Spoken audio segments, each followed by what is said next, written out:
Cerca de 79,5% das famílias brasileiras vivem endividadas. Isso de acordo com a Confederação Nacional do Comércio, o CNC, que divulgou esses dados em janeiro de 2026. Então, se você está passando por isso, não sabe o que fazer, está perdido, ou seja, estou endividado, e agora? Fica nesse vídeo que talvez você tenha alguma ideia e isso vai trazer um pouco mais de clareza para a sua vida.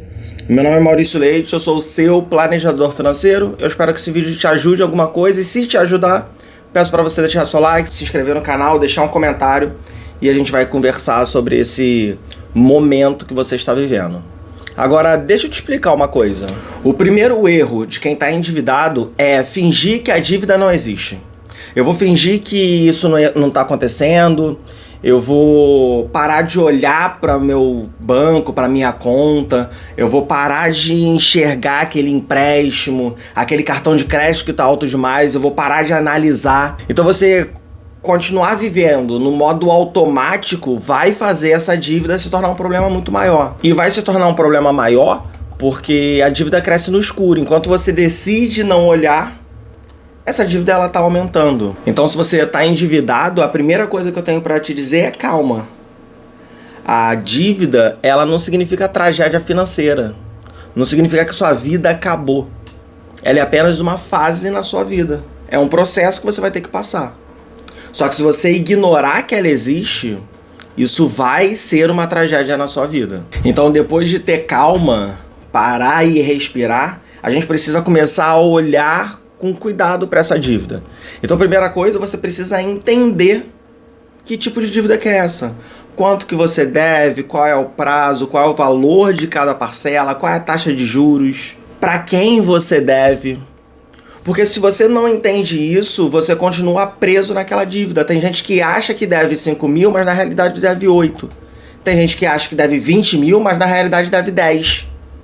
Então, se você não encara a sua realidade, você não tem noção do quão grande ela é, ou você acha que ela é muito maior do que ela realmente é. Você fica vivendo de achismo e de ignorância.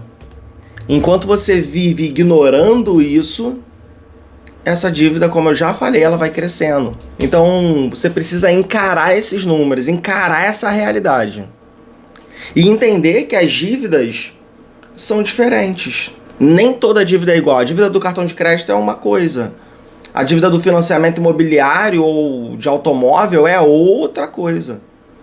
A dívida que você tem por causa de um empréstimo consignado é uma coisa, empréstimo pessoal é outra coisa. A sua dívida com a agiota é outra coisa. Então entenda que você precisa olhar para sua dívida, entender todos os números que envolvem essa dívida, que eu já falei antes, e você precisa entender qual é o risco que você está correndo com essa dívida. Porque se a gente pensa na dívida apenas como juros, e isso tem que ser pensado, a gente sabe que cartão de crédito, cheque especial e os empréstimos rotativos, eles são os maiores juros. Só que dívida não é só juros. Existe a questão do que você está deixando como garantia dessa dívida. Por exemplo, se você deixa de pagar um financiamento imobiliário ou de automóvel, você pode perder esse bem. Ah, eu fiquei inadimplente no meu financiamento, eu comprei um apartamento. Toma cuidado, tu pode perder esse apartamento. Então, quando tem algum seguro em cima dessa dívida, você tem que tomar cuidado, que você pode perder o seu bem. E, às vezes, o seguro em cima da dívida é sua própria vida. Porque parece brincadeira, mas tem gente que deve vir para agiota. Se você não paga esse tipo de dívida, a tua vida tá correndo risco. Ah, mas é crime. Ok, mas acontece. Então toma cuidado com o risco de dívida. Você precisa pensar que você precisa quitar essas dívidas primeiro pelo risco. Agora, se elas têm mais ou menos o mesmo risco, vamos pensar em juros. E aí, o próximo passo a se fazer é parar de cavar mais o buraco. A gente acha que, eu tô endividado, já cheguei no fundo do poço. Acredita, não chegou. Tem um subsolo nesse poço. Então, se você continuar usando o cartão, vivendo como se não existisse amanhã, continuar parcelando, continuar contraindo mais e mais empréstimos, esse poço vai ficar mais fundo. Você vai cada vez mais pro buraco. Então, antes de você começar a ver estratégia para sair da dívida, monta a sua principal estratégia, que é não entrar mais em dívida. Então, cartão de crédito, esquece. Então, empréstimo, esquece. Então, parcelamento, esquece. Você não pode mais fazer isso. Ah, Maurício, como que eu vou viver? Vivendo com o teu salário. Você já está endividado, você não pode mais. E aí, agora que você já entendeu que você está endividado, já entendeu os números dessa dívida, já entendeu o risco dessa dívida e já parou de gastar, de contrair mais dívidas, tá na hora da gente atacar essa dívida da forma que ela deve. E aí você pode escolher se você vai primeiro as dívidas menores e depois as maiores, primeiro as que têm juros maior. Isso é uma estratégia que você pode usar e a gente pode conversar sobre estratégias para quitação em outro vídeo. Mas entender que é nesse momento que você precisa começar a pagar, ou até mesmo se você vê que essa dívida é insustentável, que ela não cabe no teu orçamento, que você vai parar de pagar, mas é entendendo todos os riscos, é nesse momento que você vai traçar essa estratégia. Que é, por exemplo, se você deve ao cartão de crédito, e o cartão de crédito, a fatura dele já está num valor que é insustentável para o teu salário, eu recebo 5 mil, minha fatura tá 3.500, só que o meu aluguel com condomínio fica 1.200. Cara, sobra R$300 se você fizer as contas. Sobra R$300 para você passar o restante do mês. Para você fazer compra, para você pagar passagem. É insustentável esse cartão de crédito. Então não é o ideal que você faça. Mas se ela não cabe no teu orçamento, para de pagar. É claro, se for com algum seguro que você tem ali, se você deixou algum bem como segurança aí para quem você deve, você corre risco de perder esse bem. Então eu não aconselho fazer isso com financiamento, eu não aconselho fazer isso com empréstimo que você contraiu deixando a sua casa, o seu carro como garantia desse empréstimo. Só que se não tem garantia nenhuma, se a garantia é o seu nome, você não vai ser preso por isso. Só que você pode responder judicialmente, eu preciso te avisar também. Tem gente que fala, para de pagar que uma hora vão entrar em contato com você baixando essa dívida de um valor que você pode pagar. Não é sempre assim. O banco ele pode entrar com ação judicial contra você. Ele vai entrar? Provavelmente não. Mas não é garantia. Isso pode acontecer. Então, até para você parar de pagar, você precisa estar consciente dos riscos que você vai estar correndo. E quando você começar a pagar, você pensa se você quer aquele método bola de neve, que a gente paga primeiro as menores dívidas, e aí eu vou pagando cada vez a maior, até fazer essa bola de neve, conseguir quitar tudo. Ou se você vai pelo método avalanche, que você paga os juros maiores, então já começa com aquele valor maior e vai diminuindo. O ideal é que você consiga ir pagando todas as suas dívidas. Mas para isso você precisa ter o seu orçamento equilibrado. Saiba quanto que você pode tirar do teu orçamento para quitar essa dívida. Mas lembra, aqui vem uma parte importantíssima. E talvez a mais difícil para quem está endividado. Provavelmente, se você está endividado nesse ponto, você precisa mudar o seu padrão de vida. Se você vive com 5 mil reais, você precisa dar um jeito de economizar. E aí economizar e começar a viver com 3. Ah, Maurício, mas é impossível. Mas você precisa. Pelo menos viver com 4 mil. Ou então dar um jeito de ganhar mais dinheiro.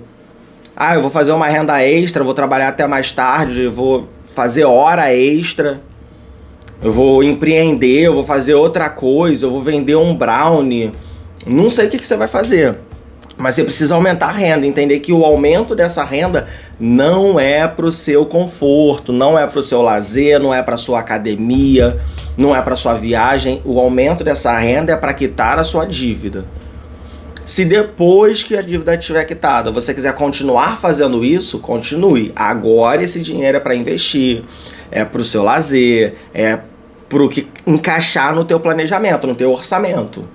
Mas inicialmente você precisa de sobra financeira, você precisa de respiro financeiro para quitar essa dívida. E aí quando você já tem o valor que você consegue tirar do teu orçamento para essa dívida, isso já está estruturado e já é um valor certo, chegou na hora da gente ver a outro ponto para estratégias de quitação de dívidas. E uma das principais é a negociação de dívidas. Se você deve de um empréstimo, por exemplo, que você pegou no banco X, você pode pegar o contrato desse empréstimo e levar em outro banco e tentar a portabilidade de dívida. O outro banco fica com essa dívida para ele e normalmente eles conseguem te dar ou um prazo maior.